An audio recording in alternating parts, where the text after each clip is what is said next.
She placed the envelope on the reception desk at 1147 p.m. $50,000. Cash. She did not leave a name. She did not wait for anyone to see her. She straightened the edges of the envelope against the marble, turned and walked back toward the service corridor. Her uniform still smelled like floor cleaner and the dust behind the vents on the 8th floor. He had been watching from the mezzanine for 11 minutes. He had seen her open the envelope. He had seen her count it. He had seen her hands stop moving. He had seen her fold it closed and carry it downstairs like it weighed nothing. Tonight, he followed her. Lennox Ashford did not go home. He stepped into the back seat of the black sedan idling on Montgomery Street and said 5 words to his driver. "Follow that woman. Keep distance." The driver did not ask which woman. He had worked for Lennox for 9 years. He knew which tone meant a question was not welcome. The sedan pulled away from the curb and turned south on Battery. Lennox watched her through the windshield. She walked with purpose. Not fast, not slow. The pace of someone who had a schedule that did not allow for variation. She crossed Market Street without waiting for the signal. She knew the timing of the lights. She had walked this route before. Many times. He told himself he was being practical. That a person who returns $50,000 is either honest or performing honesty, and both were worth understanding. He had built a logistics empire on the principle that every action has a motive and every motive can be measured. Generosity without explanation made him uneasy. It was a variable his system had no column for. The architecture changed first. Glass and steel gave way to older facades. Painted brick, iron fire escapes. Then the storefronts shifted. A check cashing place with a neon sign missing 2 letters. A laundromat still open at midnight, blue light spilling across the sidewalk. A liquor store with bars on the windows and a man sitting on a milk crate outside it, not waiting for anything in particular. Lennox had driven through these blocks before, hundreds of times. His company's distribution hub was 11 minutes south of here. He had approved the route maps himself. He had never once looked at what was between the highway off-ramp and the warehouse entrance.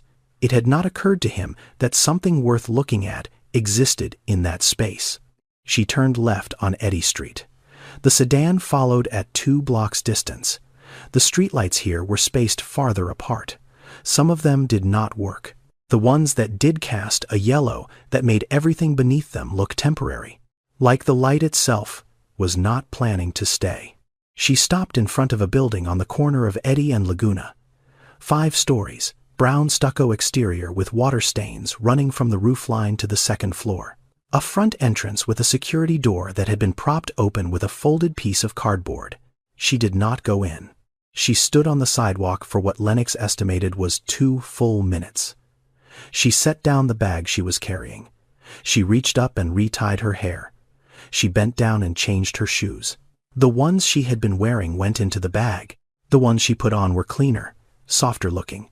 She straightened her jacket, adjusted the collar, wiped something from beneath her left eye with the back of her hand. Then she picked up the bag and stood still for another moment. She rolled her shoulders back. She lifted her chin. She arranged her face into something that was not quite a smile, but was close enough to pass for one if you were not paying careful attention. Lennox was paying careful attention. He had watched people prepare for boardrooms, courtrooms, investor meetings, negotiations worth hundreds of millions of dollars. He had watched people compose themselves before walking into rooms that would determine the rest of their professional lives. He recognized the mechanics of it, the deliberate construction of a version of yourself that the people on the other side of the door needed to believe in. This woman was doing the same thing on a sidewalk in the Tenderloin at 12:15 inches the morning before walking into her own home.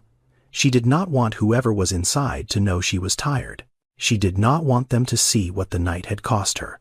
She was building a face for her children, the way other people build faces for shareholders, and she was doing it under a streetlight that barely worked next to a security door held open by cardboard. She went inside. The door closed behind her. A light came on in a window on the 3rd floor. Lennox sat in the back seat of his sedan. He did not tell the driver to leave. He did not open his phone. He did not reach for the glass of water in the center console. He just sat there, looking up at the third-floor window. The light behind it was warm, the kind of warm that comes from a lamp, not an overhead fixture. The kind of warm that someone had chosen deliberately because it mattered to them what the room felt like when they were in it. He took out his phone. He typed the address into a note. 741 Eddy Street, apartment 3C. He saved it. He put the phone back in his pocket. He told the driver to take him home. On the ride back, the streets reversed themselves. The iron fire escapes gave way to bay windows. The check cashing places gave way to wine bars. The yellow streetlights gave way to ones that actually illuminated the sidewalk evenly, as if even the infrastructure had decided certain neighborhoods deserved to be seen more clearly than others. Lennox did not notice the transition. He was thinking about the 2 minutes on the sidewalk, about what kind of exhaustion requires that much preparation to hide, about the distance between the marble reception desk where she had placed the envelope and the cardboard wedged in her front door. He had the address. He did not yet know what he was going to do with it. Denise Lorraine Carter had woken up at 5:40 that morning. Her body did not need an alarm.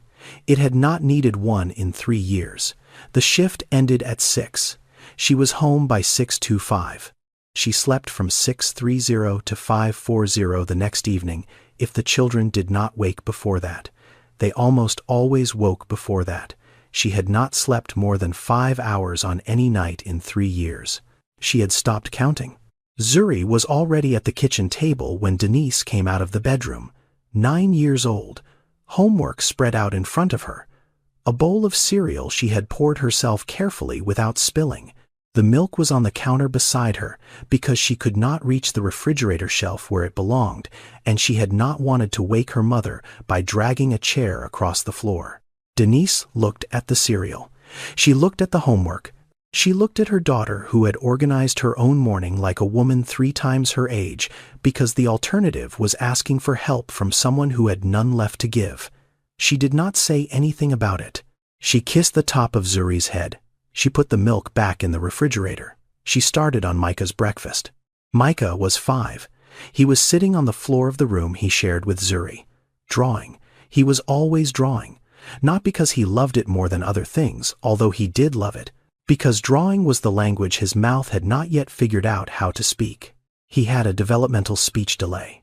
The pediatrician had used those words at his 3-year checkup, and Denise had carried them in her chest ever since like a stone she could not put down and could not swallow. Speech therapy was what he needed. She knew that. The pediatrician knew that. The school district evaluation team that had assessed him 7 months ago knew that. Everybody knew that. Private speech therapy in San Francisco cost between $150 and $250 per session. 2 sessions per week was the recommended minimum. Denise made $17.85 an hour. Her insurance through the cleaning company covered 12 sessions per year. Micah needed roughly 100. The public program through Medicaid had a wait list. She had been on it for 11 months. The estimated wait when she applied was 8 to 14 months. Nobody had called. So she made her own version. Every Sunday, she went to the public library on Larkin Street and checked out books with pictures and simple words. She made flashcards on index cards. She taped a list to the refrigerator every week, speech words of the week. She sat with Micah every night before her shift and pointed at the words and said them slowly and waited for him to try. He tried. Not every night, not every word, but he tried. When he could not say what he wanted to say, he drew it. He drew a picture of a sun when he was happy, a picture of rain when he was not, a picture of Zuri when he wanted her to come play, a picture of the moon when he wanted his mother to read to him at night, because the book they read together had a moon on the cover, and the moon had become the word he could not say but could show her. Denise looked at Micah on the floor that morning. He held up a drawing, a circle, yellow, crayon pressed hard into the paper, the moon. It meant, "Read to me tonight." She took it from him and put it on the refrigerator next to the others. She did not let him see her face while she did it. She made his breakfast. She packed Zuri's lunch. She checked the bus schedule. She sat down for 4 minutes at the kitchen table while both children were occupied, and she pressed the heels of her hands against her eyes and breathed. Not because she was going to cry, because the weight behind her eyes was physical, and pressing against it was the only thing that made it ease. Then she stood up. She washed her hands. She started the day. She did not know yet that tonight she would find an envelope in a trash can on the 8th floor of the building, where she mopped hallways and wiped conference tables and emptied recycling bins full of documents worth more than her annual salary. She did not know that the envelope would contain $50,000 in cash. The executive lounge on the 8th floor was the last room on Denise's rotation. She cleaned it between 10:30 and 11 p.m. every Thursday. The room had leather chairs, a coffee station with a machine that cost more than her rent, and a trash can made of brushed steel that weighed more than mica. She had been emptying that trash can for 3 years. It usually contained espresso pods, napkins, and the occasional sandwich wrapper from people who earned enough to buy lunch and not finish it. Tonight, it contained a manila envelope. Unsealed, no name on it. She picked it up to throw it in the bag with the rest. It was heavy. She opened it. Cash. $100 bills, stacked neatly. She counted it once. She stopped. She counted it again. $50,000. $50,000 was not a number her life had ever contained. Not as salary, not as savings, not as possibility. She set the envelope on the conference table. She stepped back from it. She looked at it for what she estimated later was 4 minutes. She did not touch it again during those 4 minutes. She just looked at it, the way you look at something that could change everything if you let it. She thought about Micah, about the wait list, about what $50,000 could buy in sessions and specialists and time. She thought about the rent. She thought about Zuri's shoes that were a half size too small, and that Zuri had not mentioned because Zuri did not mention things like that. She thought about the commissary deposit she sent to her brother every month, $40 taken from skipping lunch 3 days a week, and what it would mean to not have to skip anymore. She picked up the envelope. She folded it in half. She put it in the inside pocket of her coat. She finished cleaning the lounge. She moved to the 9th floor. She cleaned 2 bathrooms and a hallway. She went back downstairs. She mopped the lobby. 45 minutes passed. She walked to the reception desk. She took the envelope out of her coat. She placed it on the marble surface.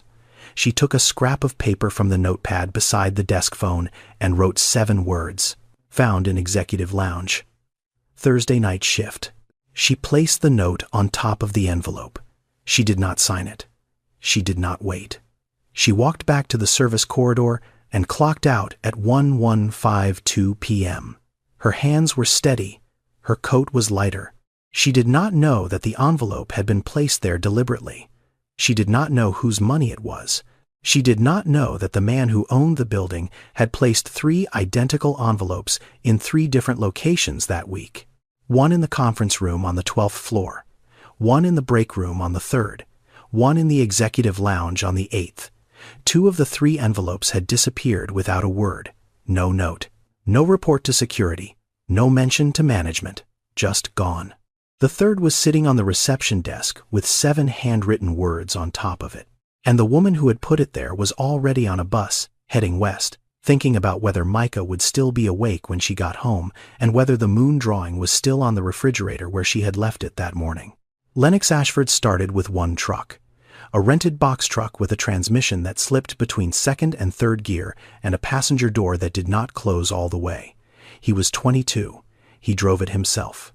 Pickups in Oakland, deliveries in San Jose, invoices written by hand on the dashboard at red lights. He slept in the cab for the first 4 months because he could not afford both rent and diesel in the same week. By 30, he had a fleet. By 40, he had a company. Ashford Integrated Logistics, regional freight, last-mile distribution, warehouse management across 11 states. He built it the way a man builds something when the alternative is going back to where he started, and he has decided that going back is not an option. Every system optimized, every cost tracked, every variable accounted for. He sold the company at 44 for a figure that made the financial press use the word empire. He bought it back at 47 for less than he sold it, because the people who purchased it did not understand what he understood, which was that a logistics company is not a set of trucks. It is a set of relationships between people who trust each other to show up on time and do what they said they would do. The buyers broke that trust in 3 years. Lennox rebuilt it in 18 months. He was 58 now. He ran Ashford Integrated from the top floor of a building on Montgomery Street that he also owned. His net worth was a number he had stopped checking, because at a certain point, the number stops meaning anything except that the number exists. His wife Opal had died 6 years ago. Pancreatic cancer. Diagnosed in March. Gone by September. 6 months between the first scan and the last breath, and every day of those 6 months, Lennox had sat beside her hospital bed and done the only thing he had never been good at. He waited. Opal had been a nurse before he was wealthy. She was working the night shift at San Francisco General when he came in at 3 a.m. with a dislocated shoulder from loading freight too fast. She set the shoulder. She told him he was going to hurt himself worse if he kept working like that. He told her he did not have a choice. She told him everyone has a choice. They just do not always like the options. She was the only person in his life who had ever made him look down. Not at spreadsheets, not at balance sheets. Down.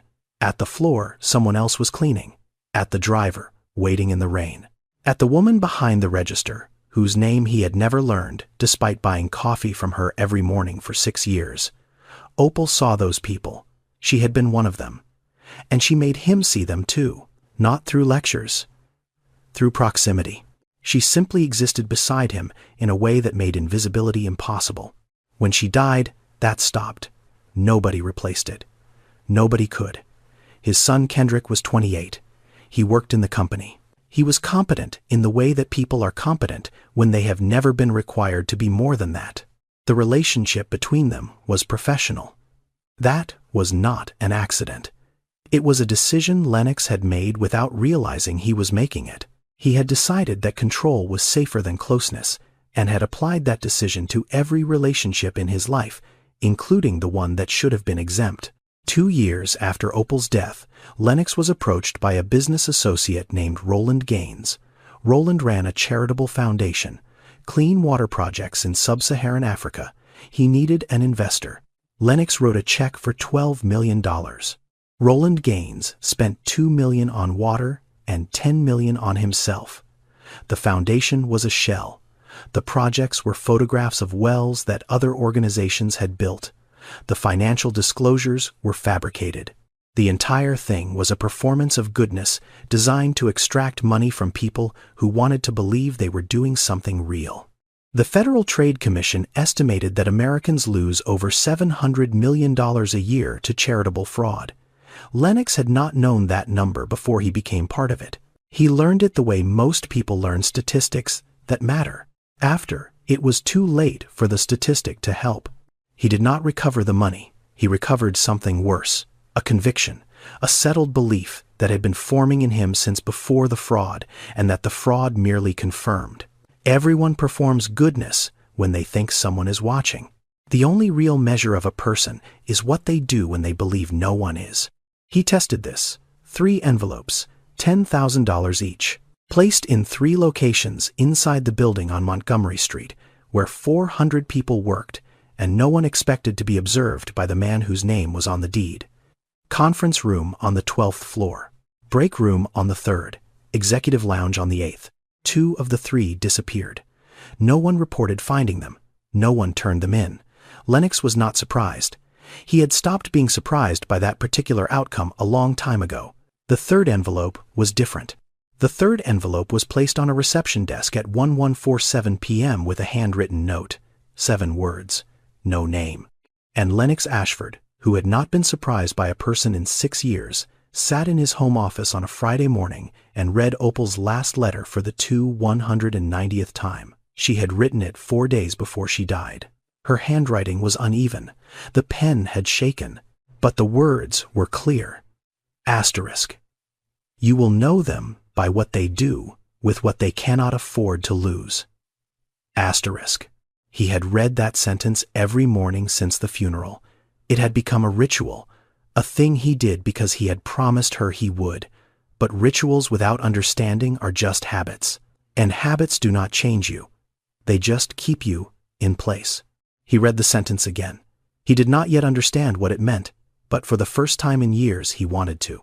72 hours after the envelope appeared on the reception desk, Lennox opened a secure message to the head of human resources. One line, who was on the night cleaning rotation for the 8th floor executive lounge last Thursday. The reply came in 14 minutes. Denise Carter, employee, ID 4471, night shift custodial team, 3 years on staff. Lennox did not open her full personnel file. Not yet. He opened the summary.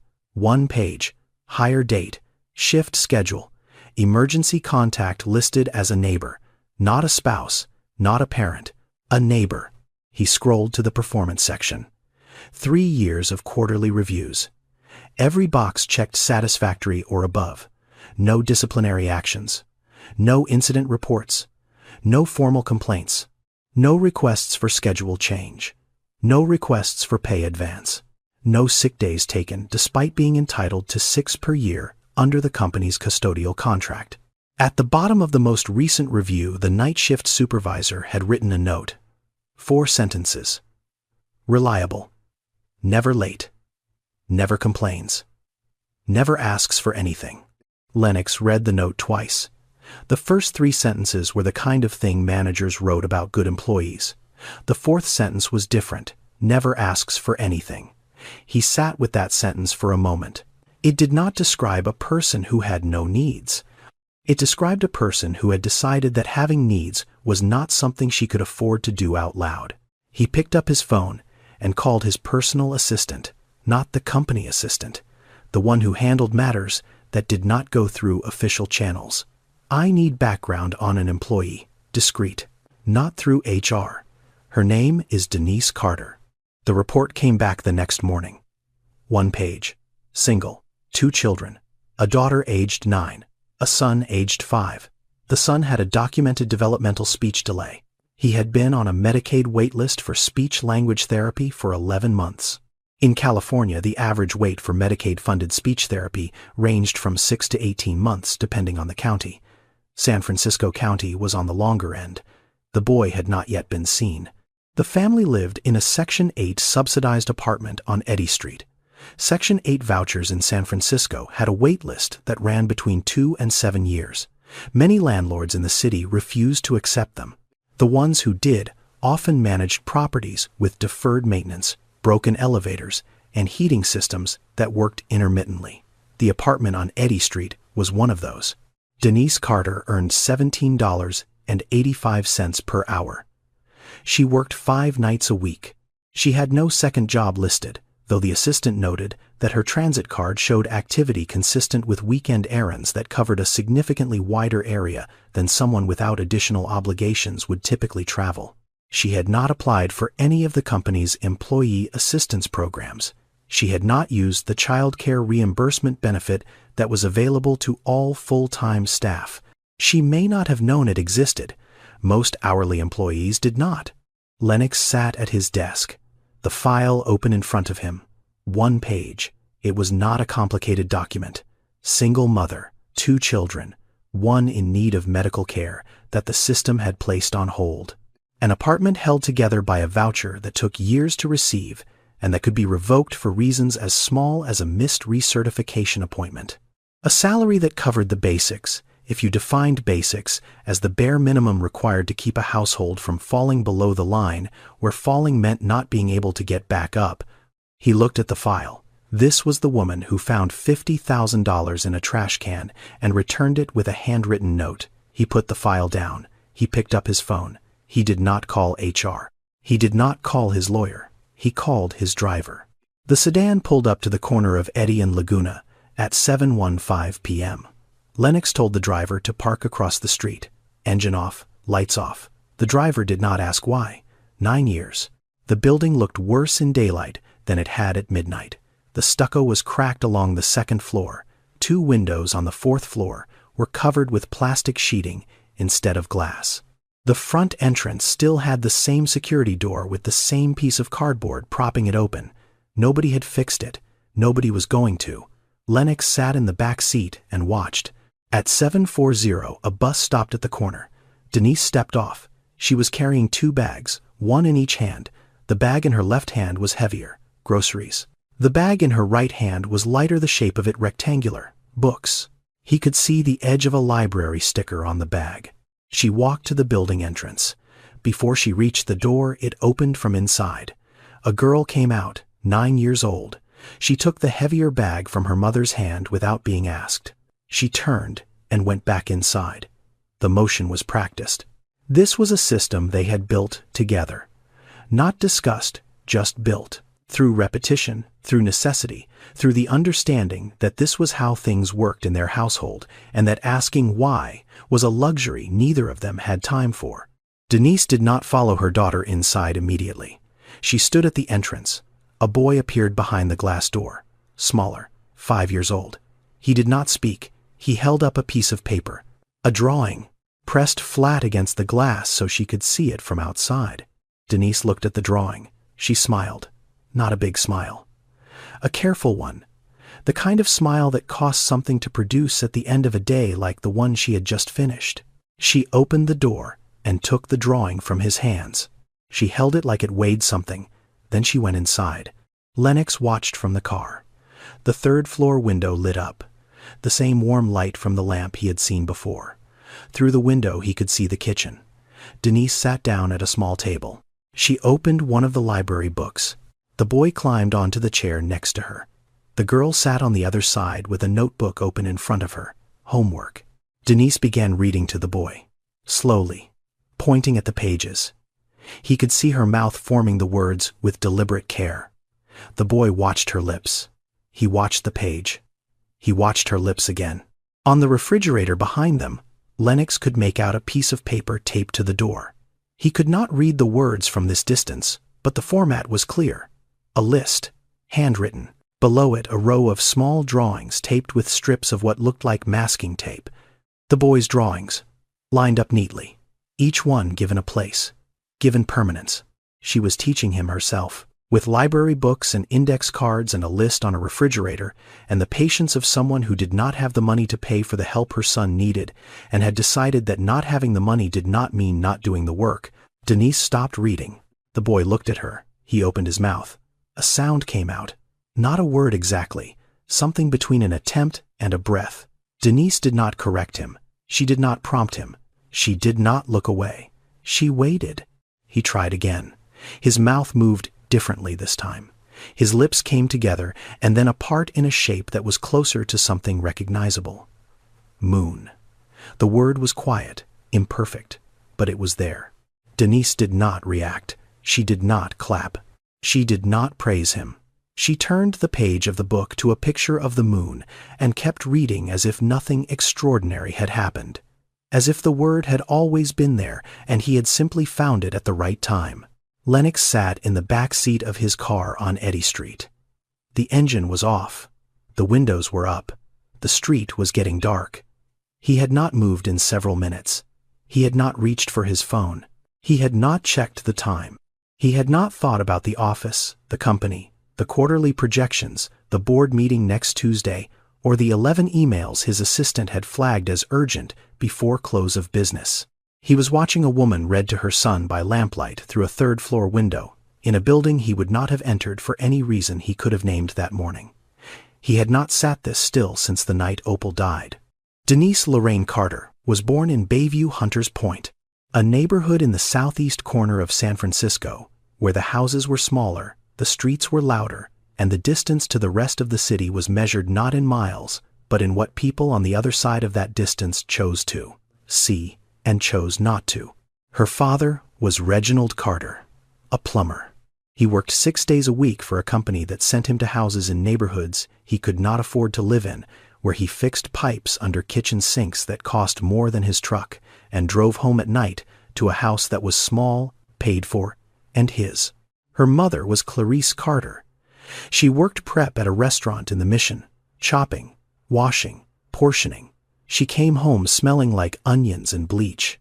She kissed both children with hands that were always a little damp from the last wash, and she never once apologized for it. They raised Denise and her brother Terrell in a 2-bedroom house on Newcomb Avenue. It was not a remarkable house. It was not a house that announced anything to anyone. But every surface in it was clean. Every dish was washed before bedtime. Every bill was paid on time. And every rule that mattered was spoken out loud and repeated until it became something you did not think about anymore. It just lived in you. Reginald had one rule he said more often than the others. He said it at dinner. He said it in the truck on the way to church.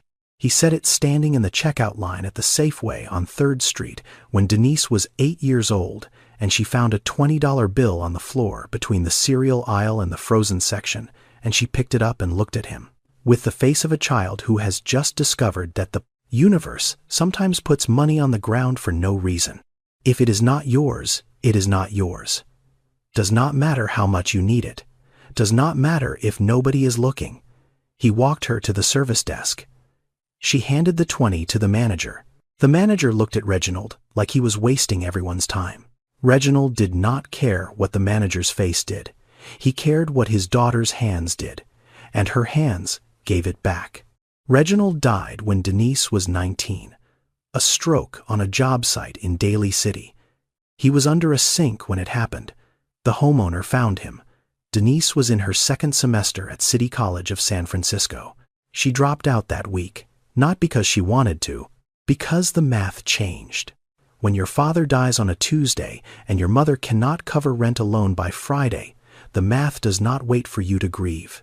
Clarice held on for 2 more years. Kidney failure. Slow, methodical. The kind of dying that lets you watch someone become less of themselves one system at a time, while the medical bills arrive with the regularity of something that has been automated and does not know how to stop. Denise paid what she could. Clarice died on a Wednesday in April. Denise was 20. Her brother Terrell was 18 when their mother passed. He had been a good kid. Not a perfect kid. A good one. But good is a narrow road when the people who kept you on it are gone, and the people who are still around are walking a different direction. He fell in with a group of men who offered the 2 things grief makes you desperate for: structure and belonging. He was arrested at 21, sentenced to 8 years in a state facility 240 miles from San Francisco. Denise visited when she could. Twice a year. The drive was 4 hours each way. She took the bus because she did not own a car. The bus took 6 hours. She left at 3 a.m. to arrive by 9. Visiting hours ended at 3 p.m. She was home by midnight. Phone calls from the facility cost $1 a minute. Some months, Terrell called twice a week. Some months, he did not call at all. The months he did not call were worse. Denise sent money to his commissary account every month, $40. Enough for soap and ramen and stamps. She got the $40 by not eating lunch on Monday, Wednesday, and Friday, every week. For 14 months, she had stopped noticing the hunger. It had become background. A condition of her life, the way the commute was a condition, and the night shift was a condition, and the fact that her son could not yet say her name was a condition. She did not complain about Terrell. She did not speak about him with bitterness. She did not tell people her brother was in prison unless they asked directly, and most people did not ask directly because most people did not ask about her life at all. She had Zuri at 23. The father left before the birth. She had Micah at 29. A different man. He stayed for 2 years. He left when the pediatrician used the words developmental speech delay and handed Denise a referral list, and the man sitting next to her looked at that list and saw not a child who needed help, but a future that would cost more than he had planned to spend. He was gone within the month. Denise did not look for him. She did not file for child support. She calculated the legal fees, estimated the likelihood of collection given his employment history, subtracted the cost in time and energy, and the particular kind of hope that is required to pursue someone who has already decided you are not worth staying for, and concluded that the math did not work. She went to work. She came home. She fed her children. She read to her son. She taped his drawings to the refrigerator. She skipped lunch 3 days a week and sent $40 south to a facility where her brother was learning to survive inside a system that had no interest in teaching him how to survive outside of it. She did all of this on 5 hours of sleep and $17.85 an hour, and she did not ask anyone for help. Not because she did not need it, because she had learned through the accumulation of 15 years of evidence that asking was a transaction that cost more than it returned. You ask, and people look at you differently. You ask, and the system makes a note. You ask, and someone with a clipboard decides you are a risk factor instead of a person. You ask, and the help comes with conditions that feel less like support and more like surveillance. So she did not ask.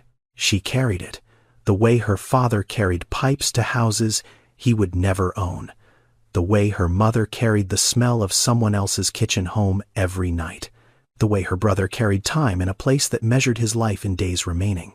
She carried it because it was hers, and because putting it down was not one of the options, and because the only alternative to carrying it was letting it fall on her children, and that was never going to happen. Lennox Ashford knocked on the door of apartment 3C on a Saturday morning at 9:15. He did not send an assistant. He did not call ahead.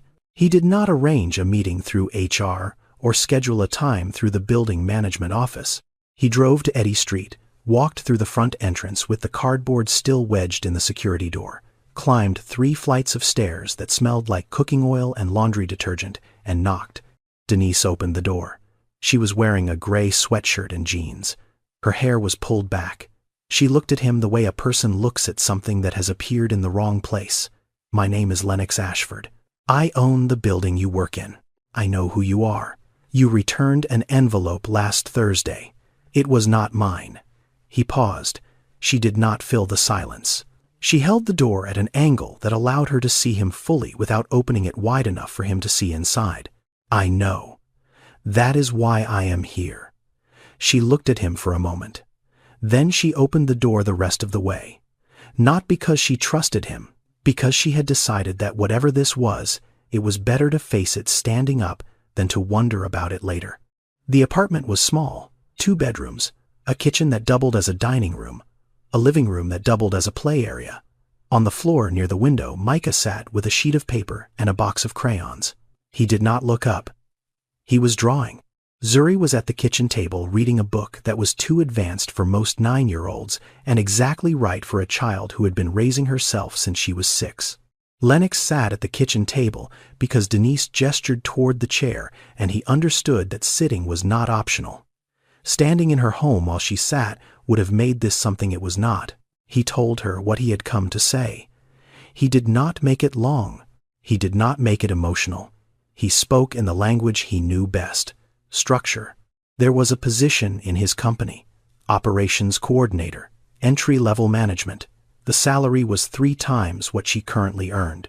The benefits package included full medical coverage, dental vision, and a mental health and developmental services rider that covered speech-language therapy for dependents up to age 18, 2 sessions per week. No wait list. No cap. Denise did not move. He was not finished. The position required a GED and completion of a 6-month operations management certificate. The company would pay for both. Tuition, materials, exam fees, all of it. His company had an employee development fund that had been written into the operating budget for 4 years. The fund covered GED completion trade certifications and associate degree programs for any full-time employee. The enrollment rate across the entire company was 1.3%. Not because people did not want it, because nobody told them it existed. The information was buried in a benefits handbook that most hourly employees never received, and that the ones who did receive it never read because it was 94 pages long and written in a font size that suggested the company did not actually want anyone to use it. He said this without apology. He said it the way a man says something he has only recently realized is a problem and has not yet decided how much of it is his fault. Denise looked at him. "I do not take things I have not earned. This is not a gift. This is an investment. There is a difference." She did not answer right away. She looked down at the floor where Micah was drawing. The crayon in his hand was yellow. He was pressing it into the paper with the concentration of someone whose hands could say what his mouth had not yet learned to. The drawing was a circle. Large. Bright. She knew what it meant. He wanted the moon book tonight. She looked at the drawing. She looked at Lennox. She did not say yes. I need to think about it. Lennox nodded. He stood up. He did not press. He did not leave a card. He did not say, take your time or let me know. He walked to the door. He stopped. The program is already there, he said. It has been there for 4 years. I am not building something new for you. I am telling you about something that should have been made visible a long time ago. What you do with it is yours to decide. He left. The door closed behind him. Denise stood in her kitchen. Micah was still drawing. Zuri had stopped reading and was looking at her mother with the expression of a child who understands more than she has been told and is waiting to see whether she will be told the rest. Denise did not say anything. She picked up Micah's drawing from the floor. She put it on the refrigerator next to the others, next to the speech words of the week, next to the row of moons and suns and small figures that her son had drawn, because drawing was the language he had, and he used it to say the things that mattered. She stood in front of the refrigerator for a long time. She was not reading the words. She was looking at the whole of it, everything her life had produced and everything it had not. Taped to a door with masking tape, in an apartment that smelled like coffee and crayons, and the particular quiet that exists in a home where someone has been holding everything together alone for so long that the holding has become invisible, even to herself. Denise did not sleep that night. Not because of the shift. She was off on Saturdays. She did not sleep because the thing Lennox had placed in front of her was not money. It was not charity. It was possibility. And she had learned a long time ago that hope was a luxury item. And luxury items in her experience were the first things repossessed. She had been here before. Not this exactly, but the shape of it. Someone offers something. You reach for it. The thing moves. You are left with your hand out, and nothing in it, and the memory of what it felt like to believe it was real. She had stopped reaching a long time ago. Reaching was a risk she had removed from her operating system, the way you remove a program that crashes too often. You do not miss it. You just stop trying to open it. The problem was not the job. The problem was the logistics of accepting it. The position was daytime, 8 to 5. The GED classes were 2 evenings a week, 6 to 9. She currently worked the night shift because the night shift was the only shift that allowed her to be home during the day when Micah was not in school and Zuri needed supervision after 3 p.m. If she switched to days, someone needed to be with the children from 3 p.m. until she got home at 5:30. If she went to class 2 evenings a week, someone needed to be with them from 5:30 until 9:30. Childcare in San Francisco averaged $15 to $20 an hour for a licensed provider. She could not afford that on her current salary. She could not afford it on the new salary either, not immediately, not before the first paycheck cleared, and not with the deposit on the class materials due in the first week. She sat at the kitchen table on Saturday night, doing the math on the back of a grocery receipt. The numbers did not work. They almost worked. But almost was not a number you could deposit. Zuri found the note on Sunday morning. It was taped to the refrigerator, right next to the speech words of the week, right next to the row of moons. 5 words in a 9-year-old's handwriting written in pencil on a torn piece of notebook paper. I can watch Micah. I already do. Denise was standing in the kitchen when she saw it. She read it twice. She did not move for what she estimated later was about 3 minutes. She took the note down from the refrigerator. She folded it once. She put it in her wallet, in the same pocket where she kept the last $20 bill Clarice had ever given her. Her mother had pressed it into her hand the week before she died and said, "Buy yourself something that is not for anyone else." Denise had never spent it. She did not know what to buy with it that would be worth more than the fact that her mother had given it to her. The note went in with the 2 pieces of paper. One from a woman who had loved her and left. One from a child who loved her and stayed. On Sunday afternoon, there was a knock on the door. Loretta Mae Simmons, apartment 3D, 67 years old, retired postal worker. She had lived across the hall from Denise for 3 years. They exchanged greetings in the hallway. They held the elevator for each other. Loretta brought over a plate of food on Thanksgiving because she had cooked too much and did not like eating alone, though both of them understood that the reason was not the food and was not the portion size. Loretta stood in the doorway. She was not a woman who wasted words. "I heard you talking to yourself last night. Through the wall. You were doing math out loud." Denise said nothing. "I have been watching you carry this by yourself for 3 years from across the hall. It is enough. Bring those babies to my door on your way out. I will be there when you leave, and I will be there when you get back. Do not offer me money. I am not asking for money. I am asking you to let somebody help you before you break something that does not heal." Denise looked at her. Loretta looked back. Neither of them moved.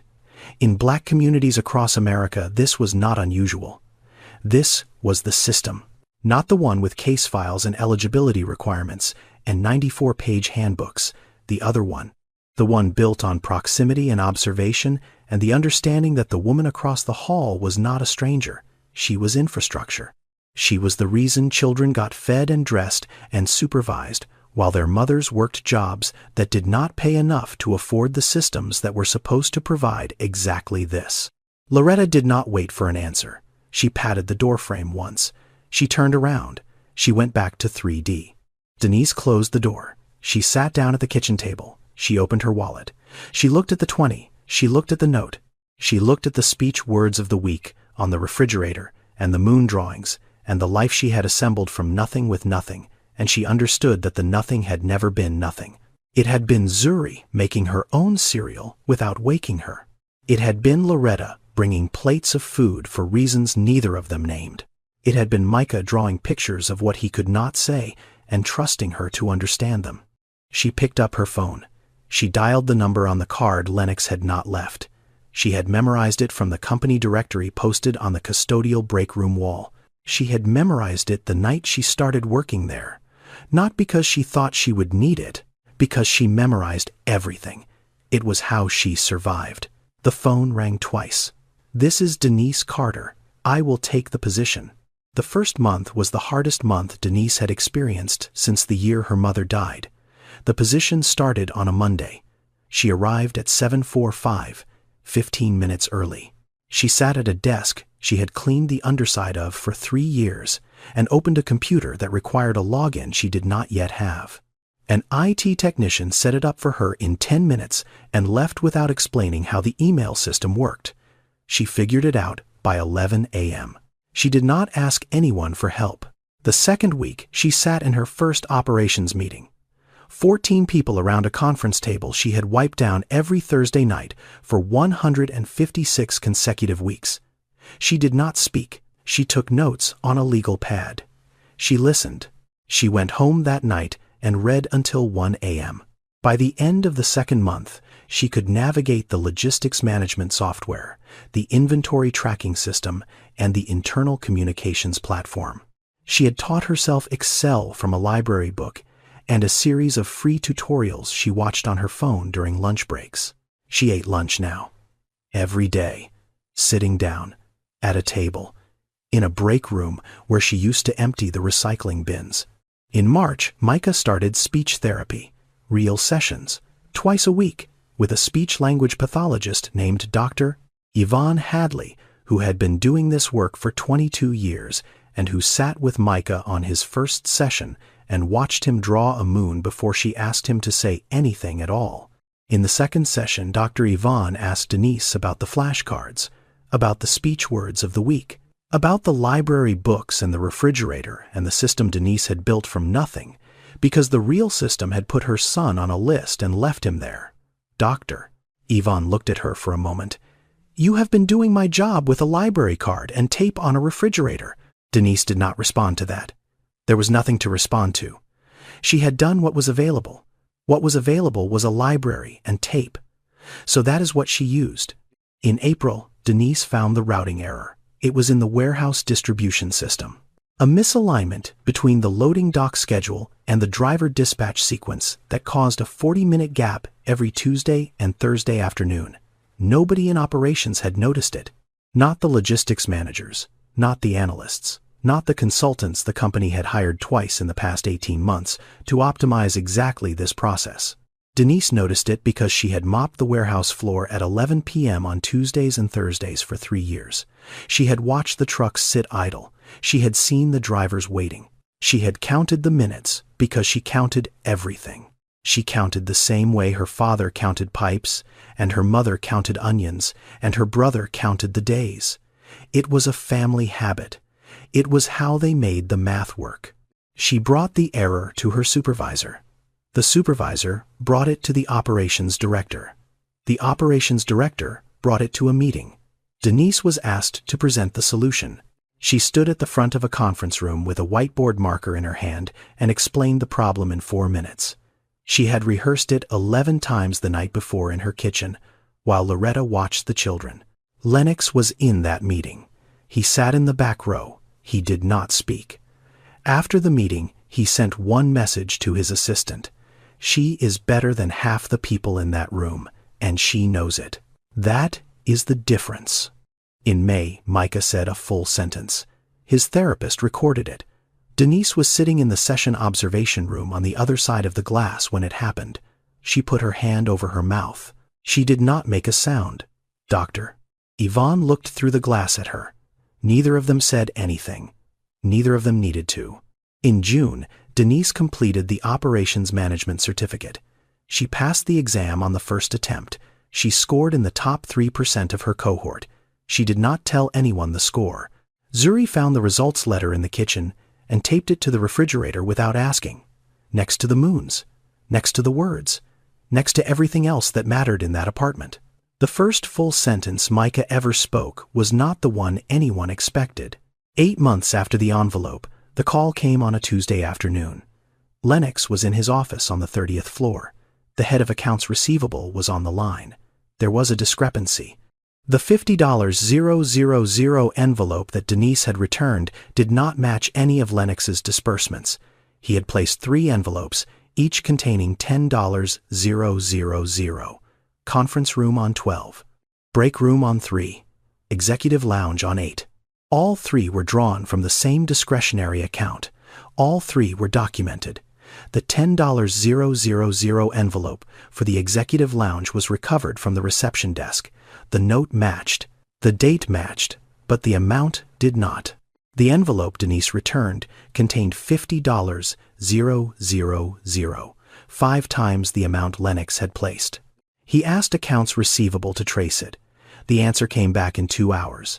The $50,000 was a cash withdrawal from a personal discretionary fund belonging to Kendrick Ashford, Lennox's son. Kendrick had used the executive lounge for a private meeting on the Wednesday before the Thursday night. Denise found the envelope. He had brought the cash for a transaction that he later completed by wire transfer. He left the envelope on the table. He forgot it. He forgot $50,000 on a table because $50,000 was not a number that required his attention. It was not a number that his life noticed the absence of. It was loose change in a room he would not remember entering by the following week. The envelope that Denise found was not the test. It was not the $10,000 Lennox had placed to measure human behavior from the mezzanine of a building he owned. It was real money left by a man who did not miss it, found by a woman who could not afford to keep it, and returned by hands that had been shaking when they set it down on the marble, because those hands knew exactly what $50,000 could have bought and chose to let it go anyway. She had not passed a test. She had made a decision in the middle of her actual life, with her actual son on a wait list, and her actual rent due, and her actual brother 240 miles away, in a facility that charged $1 a minute for the sound of a familiar voice. She made the decision she made, not because someone was watching, because no one was. Lennox sat at his desk, the file open, the accounting trace on the screen, Opal's letter in the drawer beside him. Asterisk. You will know them by what they do with what they cannot afford to lose. Asterisk. For 6 years that sentence had been a ritual. Words he read every morning because he had promised a dying woman he would. He had kept the promise. He had not kept the meaning.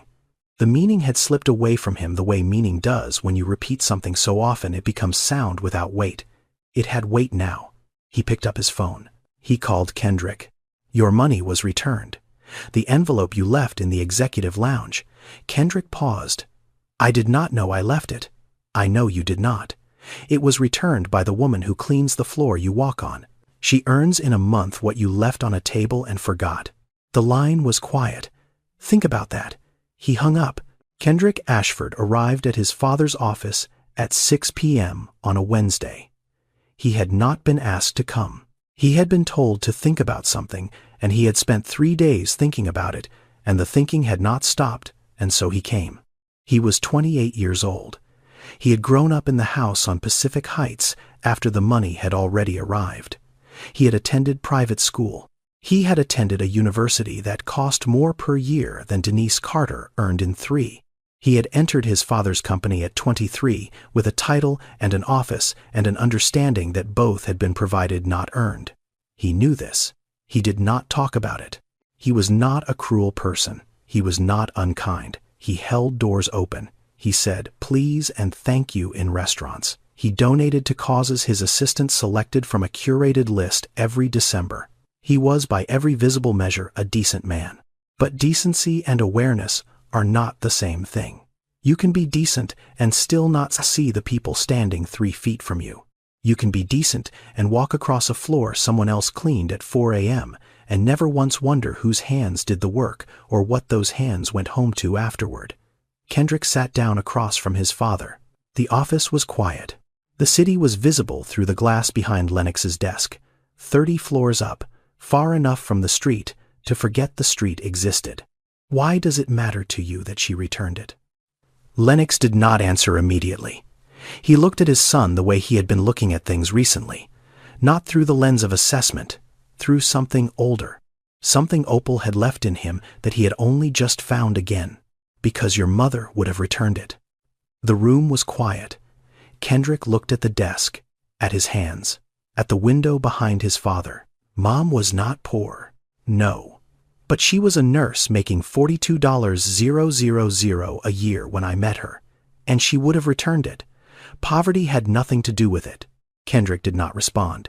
He sat with the words. He sat with the number, $42,000, his mother's salary before everything changed. Before the trucks became a fleet, and the fleet became a company, and the company became a name that people recognized in rooms, she never entered because she was working a 12-hour shift at a hospital where the parking garage smelled like exhaust, and the break room coffee maker had been broken. Since 2003, he thought about the executive lounge. He had been in that room hundreds of times. He had left the envelope on the table after a meeting and walked out and not thought about it again. $50,000. Left on a surface and forgotten the way you forget a pen or a water bottle or a receipt you no longer need. The lounge was cleaned every night by a rotation of 4 people. He did not know any of their names. He had never learned them. Not because he had chosen not to, because it had never occurred to him that there were names to learn. The people who cleaned were part of the building the way the elevator was part of the building. Present, functional, invisible. The Montgomery Street building employed approximately 200 support staff, security guards, custodians, maintenance workers, mailroom operators, cafeteria staff, loading dock crew. 200 people who arrived before the office workers and left after them, and whose labor made every meeting, every presentation, every quarterly review, every corner office with a city view possible. Kendrick had never said thank you to any of them, not once, not in 5 years. He was not proud of this. He was not ashamed of it yet either. He was in the space between, which is the space where most people live when they first realize that the world they occupied was smaller than the one that actually existed. He looked at his father. What is the woman's name? Denise Carter. Kendrick took out his phone.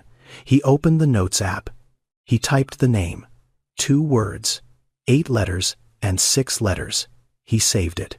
He put the phone back in his pocket. It was a small thing, writing down a name.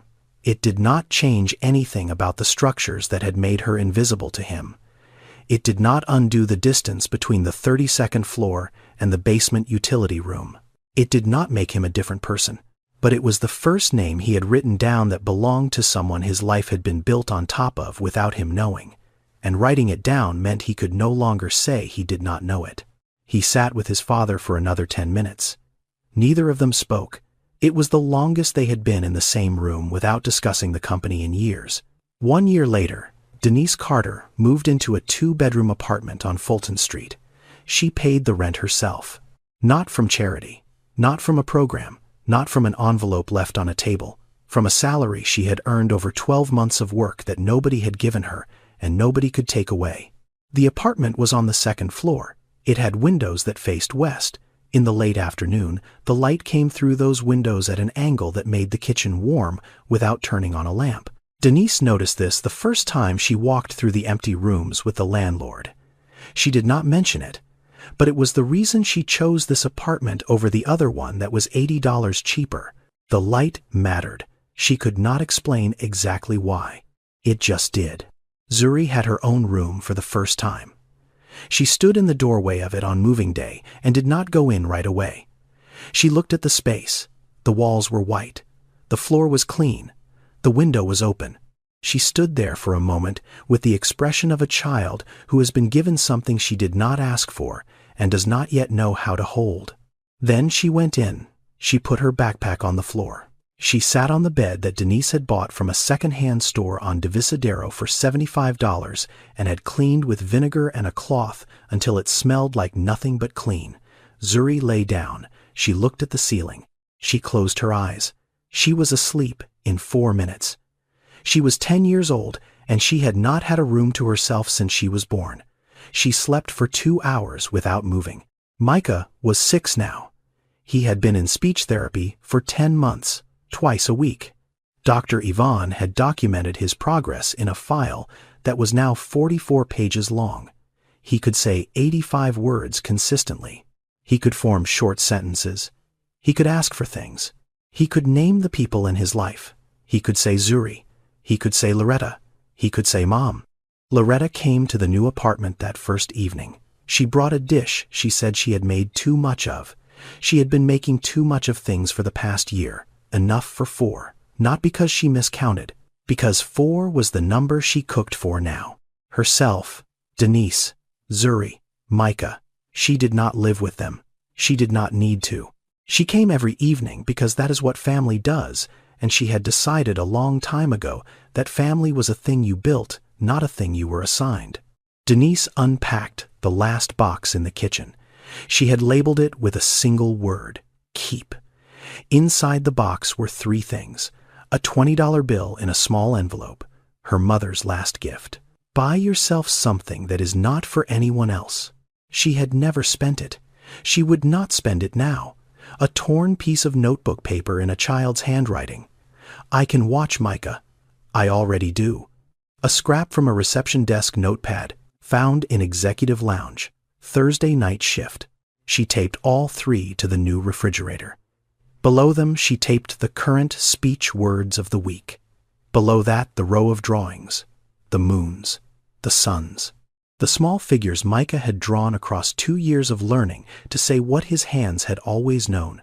The refrigerator in the old apartment had been beige and dented, and the freezer door had not closed properly since 2021. This one was white and clean, and the door sealed shut with a sound that meant things stayed cold and stayed fresh and stayed where you put them. But the things taped to it were the same, carried from one life to the next, not because they were valuable in any way that could be measured, because they were proof that she had been here, that she had carried it, that it had not broken her. Micah came into the kitchen. He was holding a piece of paper. He looked up at the refrigerator, at the drawings, at the words, at the things his mother had taped to every refrigerator he had ever known, because she had decided that this surface, more than any other surface in any home they had lived in, was where the things that mattered went. He looked at his mother. Mom, I drew you the moon. Denise looked at the paper in his hands. A large yellow circle, crayon pressed hard. Below the circle, two figures, one tall, one small, standing next to each other, not holding hands, just close. Close enough that you could tell they belonged together without anyone having to say it. She took the drawing. She looked at it for a long time. She did not speak. She taped it to the refrigerator. Above the words, above the notes, above everything else. In the place where the most important thing goes. She pressed the tape down with her thumb. She smoothed the edges. She stepped back. Micah was already walking away. Back to his room. Back to his crayons. He had said what he needed to say. He did not need her to say anything back. The kitchen was quiet. The light through the west-facing windows was golden and warm and falling across the refrigerator at the angle Denise had noticed the first day and chosen this apartment for. The drawing caught the light. The yellow circle glowed.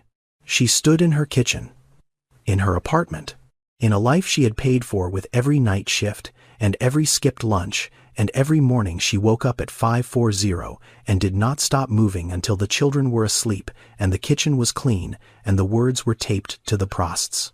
Refrigerator and the drawings were in their place. She stood in that life and let it hold her for a moment. She did not cry. She did not need to. The thing she felt was not grief. It was not relief. It was the sound a house makes when everyone is inside it and nothing is wrong with anything. Lennox Ashford sat in his office at 7:14 p.m. on a Thursday. The building was quiet. Most of the staff had gone home. The cleaning crew had started their rotation on the lower floors. He could hear the faint hum of a vacuum somewhere below him. He had never noticed that sound before. He noticed it now. He opened the drawer beside his desk. Opal's letter was inside. He had read it 5 times. He unfolded it. The paper was soft from handling. The crease down the center had gone white from being opened and closed across 7 years of mornings. Her handwriting was uneven. The pen had shaken, but the words were clear. Asterisk. You will know them by what they do with what they cannot afford to lose. Asterisk. He read it. He set it on the desk. He opened a pen. For 7 years, he had read this sentence and not written back, not because he had nothing to say, because he had not yet earned the right to add his words to hers.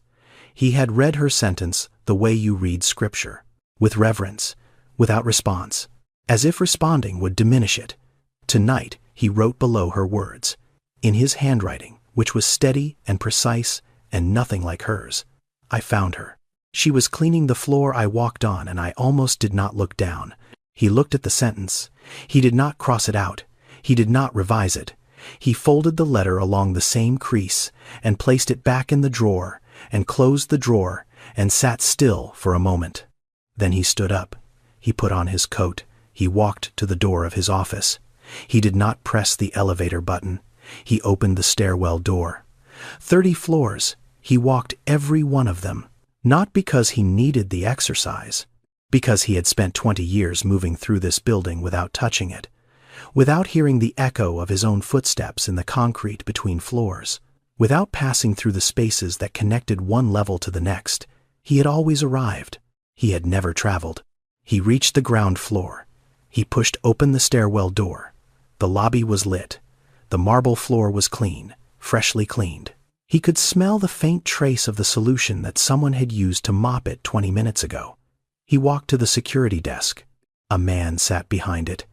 Nameplate on the left side of his chest. Darnell. Lennox stopped. Good evening, Darnell. The security guard looked up. He had worked in this building for 6 years. The man standing in front of him had walked past this desk roughly 1500 times. This was the first time he had ever been addressed by name. Good evening, Mr. Ashford. Lennox nodded once. He walked through the glass doors. The street was dark. The air was cold. His driver was parked at the curb with the engine running and the rear door unlocked. He walked past the car. He did not gesture to the driver. He did not stop. He turned south on Montgomery Street and walked. He had driven through these streets 1,000 times. Tonight, for the first time, he walked. Denise Carter found $50,000 that was not hers. She returned it on a salary that could not afford a single therapy session for her son. Kendrick Ashford left $50,000 on a table and forgot it was there. The world does not have a word for the distance between those two realities, but it should. The cruelest thing about people like Denise is not what they survive. It is how easily the rest of us learn to look past them. She was in that building for 3 years. She cleaned the floors we walked on. She emptied the trash before we arrived. She worked the hours we slept through. And nobody knew her name until a man watched her give back the one thing that could have changed everything and walked away like it was the only option she had ever considered. Someone in your building cleans the floor you walk on. Someone in your office empties the trash before you arrive. Someone in your life is holding everything together with hands that shake from hunger and discipline and love, and you have never once asked their name. If this story made you see someone you have been looking past, send it to them. Not as an apology, as a beginning. If it made you angry, good. That anger is information. Use it. Subscribe to Lena's Story. See you in the next one.